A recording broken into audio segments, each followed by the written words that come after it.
नमस्ते साथी हो, सन्चै हुनुहुन्छ तपाईँहरू। आज चाहिँ यो सबै नरिवलको हाँगापातहरू सबै क्लिन गर्नुपर्ने, यति सबै गरेको छु है। बहुत बाँकी छ। यो चाहिँ टुरिस्टहरू बस्ने ठाउँ हो, घर हो होइन, वरिपरि सफा हुनुपर्छ। यो सबै नरिवलको बिरुवाहरू क्लिन गर्दैछु।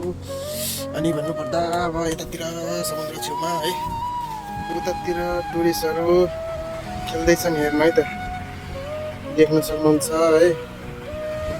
पानी जहाजमा राखेर उयो गरेर उड्दैछन् साथीहरू। यो समुद्रको हावा यहाँ असै आउँछन्। यहाँ छेउमा चाहिँ बिल्लाहरू छन्।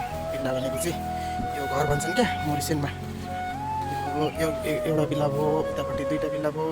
यसै गर्दा गर्दै 600-700वटा घर छन्, भाडामा बस्दो रहेछन्। अनि वरिपरि फुल बगैँचाहरू छन्, सरसफाइ राख्नुपर्छ, यो क्लिन गर्नुपर्ने है साथीहरू। आजको काम यति छ।